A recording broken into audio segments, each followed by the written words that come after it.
Hey, how's it going? And welcome back to my channel. Today we're going on TikTok and we're going to take a look at some art tips that could potentially harm your growth and could stop you from actually improving and getting better at drawing. And I got this idea from Sam Does Art, and if anyone isn't watching his videos now, I really can't tell you anything.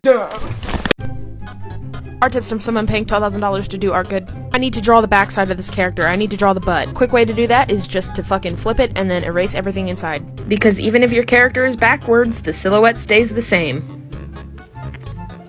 Yeah. Now, I wouldn't even lie, I've used this art tip before when doing turnarounds for characters where you have to draw the front view of the character, the side, and then the back view. And just to make drawing the back view easier, I'll just take the front view of the character and erase everything within the silhouette of the character and then redraw everything as if I was looking at that character from the back.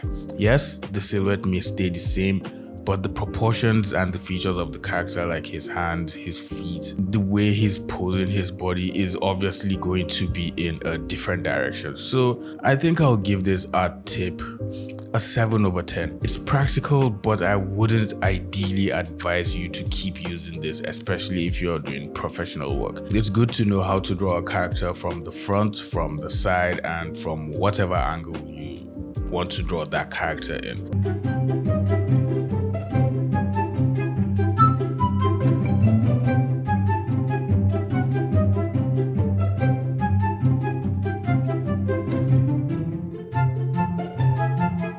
Now, this is actually a very good tip. Before I even get into explaining it, I'm going to give this tip a 10/10. It's a really good tip. If you're trying to get better at drawing characters, drawing expressions of characters and making those expressions very believable and pass a sense of feeling and emotion of a character, you really have to be drawing faces a lot of times. You really have to keep on drawing faces and understanding expressions and just drawing them from different angles, drawing different expressions, drawing when a character is sad, drawing when a character is happy, just making sure you're practicing drawing expressions. And what better way to do that than by just getting a mirror and keeping that in front of your desk and just making different expressions while you draw. That is one way you can approach it. Another good way to study the face and expressions is by using your phone to take selfies of yourself. I'm guessing every one of us has a cell phone, so it's just easy to just take selfies. If you don't want to use a mirror or you don't have a mirror close by, you can just take selfies, make various expressions, and then draw from those and study that and study the features of the face. And if you don't understand how to draw the features of the face, go online and look for the Andrew Loomis head and hands and use that to understand where the features of the face sit, and that is obviously going to help you in drawing better faces. Another thing you can do that will help you in drawing expressions is you can look for reference sheets from Disney animated movies. Basically, Disney and Pixar animated movies are really fine. You can get the expression sheets and you can study the expressions of those. If those are hard to find, you can just go on Pinterest and search character expression sheets and you'll find a ton of them will pop.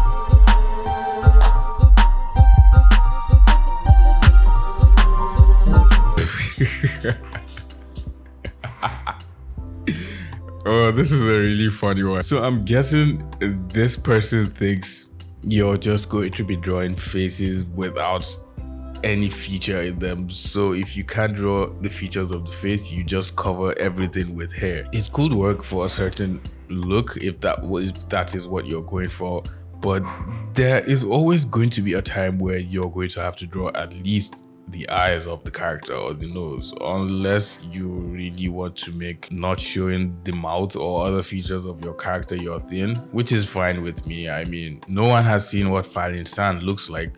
She has been wearing a mask in all her YouTube videos and none of us are complaining. So I mean, Why can't you just do that with your drawing, right?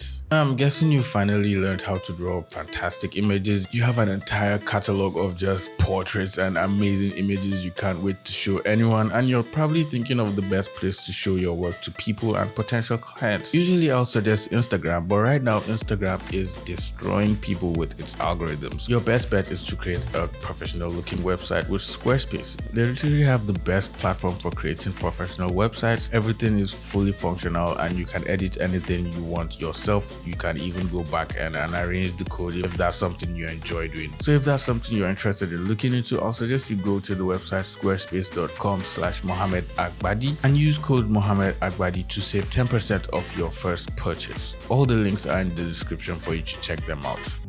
Is there anything going on in your character's head? Probably, but they look a little stiff. And you wonder how artists are achieving these dynamic and expressive poses. I'm going to teach you a technique called gesture drawing. This is a quick sketch that captures the feeling of a pose and the different forms in motion. So how do we get started? You start with the line of action. Also, don't mind that the model is a little bit naked. He's very shy. This is what you do in figure drawing. This singular line describes the angle and movement of the pose and will also help you place your weight. My line here is following the body's angles. From here I can quickly place his limbs, his head, his chest, his shoulders. This is figure drawing at its very basic. No sharp angles, just smooth lines. Now I'm going to show you what it might look like without tracing. In figure drawing classes, a lot of the time you'll spend the first 30 minutes of class as a warm-up doing gesture drawings, 10 minutes each. I hope this helps you get more dynamic and expressive poses in your art. This is actually a really good tip. An artist that draws very fluid gesture is Glenn Vilppu. The way he draws his characters and he draws his figures with just using gesture and gesture lines is absolutely insane. If you're trying to understand how to draw gesture or how to just you convey the feeling of movement in your characters or in your drawings when you're drawing figures from memory or from photo reference or from life, Glenn Vilppu is someone you can always look into studying. Now you can also use this tip without even understanding anatomy, but if you just know how the shapes of the muscles you're drawing look like, you can convey a fine gesture of whatever figure or pose you're trying to draw from. But if you understand anatomy, it's going to take you next level, since after you have drawn your gesture and you want to start fleshing out the character properly, you're obviously going to need some anatomy. And if you understand how anatomy works, it's going to help you in just drawing your figure and making a much more convincing figure than just drawing gesture. I think the website Quick Poses just allows you to practice drawing gestures, and you can also set the time limit you want to use for your drawings. And the website also allows you to choose what types of pose you want, how long you want for each pose to last, the time limit you want to spend drawing, and it also shows you some examples of what gesture drawings look like, so you can try to draw your gestures in the style they show you with the examples, or you can just use your own technique or whatever you're comfortable with. So yeah, 10 over 10, great tip, and it works.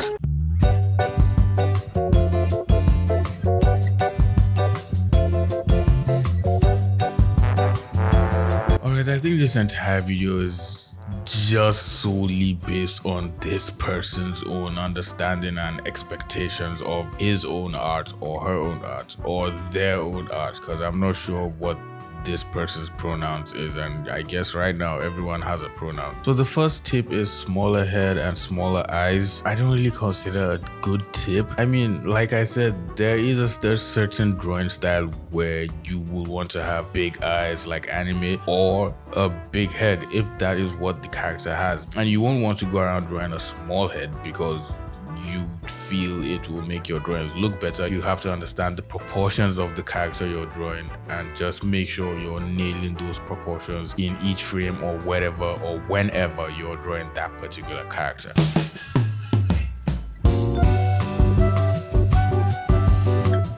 I don't agree with this as well. Using saturation in your work is something I have done, is something I like to do. You have to understand where and when to use saturation. So if you're trying to draw attention to a certain part of the image, you can make that particular area much more saturated than the other parts of the image, and the eye will automatically be drawn to that particular place that has the saturated color. But if your entire palette is just muted, then that is just the style that you're going for with your work. I know artists who have a very desaturated look in their color palette, and that's just how they like their colors looking. That's just their own style of painting and of coloring their images. And I know artists that have super saturated works and it still looks good. Both styles look amazing, and there's nothing wrong with any of those styles.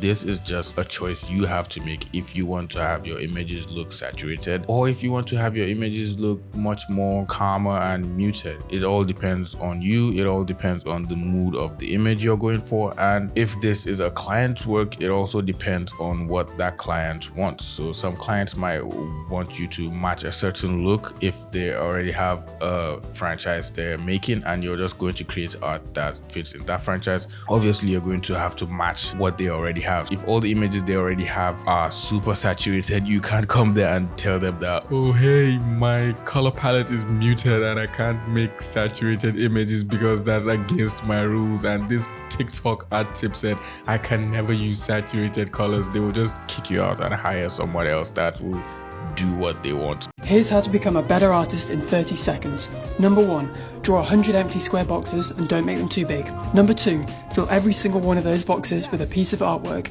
a drawing, a painting in your unique art style. Number 3, draw things you've never drawn before. Number 4, don't worry about it being absolutely perfect and don't worry about creating a masterpiece in every single box. Number 5, just focus on filling every single box with a unique piece of art.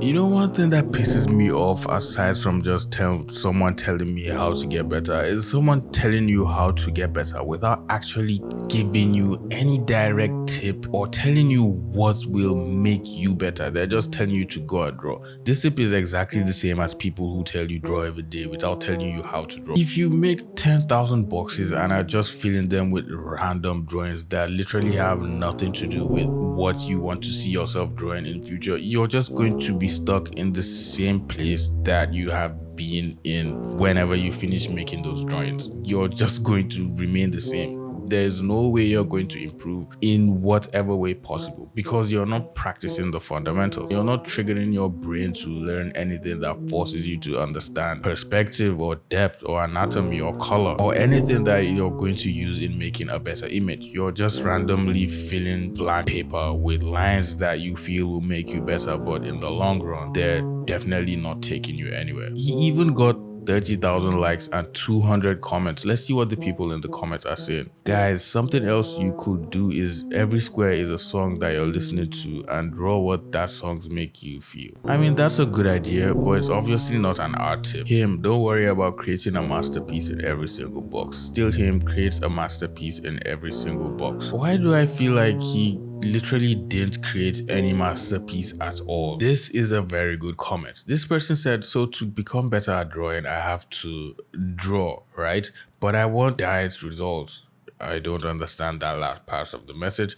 But then the person who posted the tip said, not just draw, but draw a lot whilst pushing yourself to come up with original ideas. Oh my God. What are you even talking about? Please, what original ideas will I come up with if I don't even understand how to draw in the first place? You're telling someone to draw, but the person doesn't even understand what it takes to make up an image. How else do you think that person is going to improve? This is such a horrible art tip.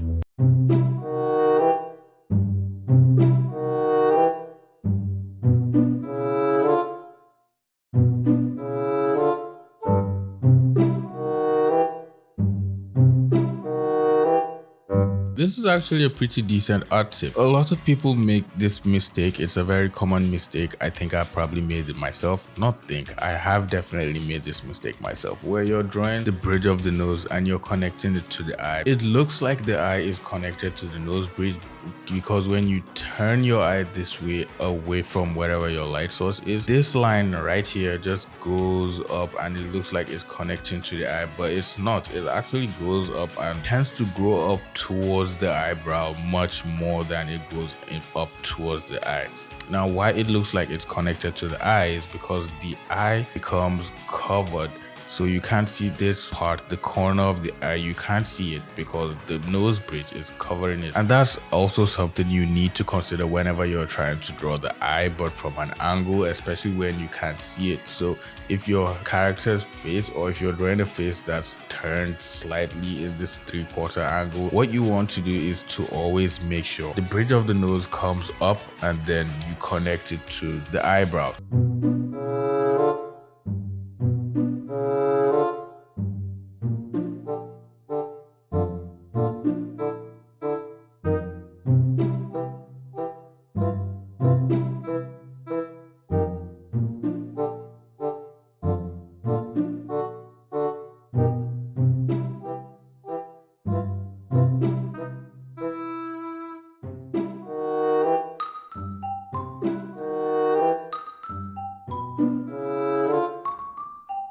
Well, I guess this is a pretty decent tip if your character's mouth is made up of only teeth and they never open their mouths.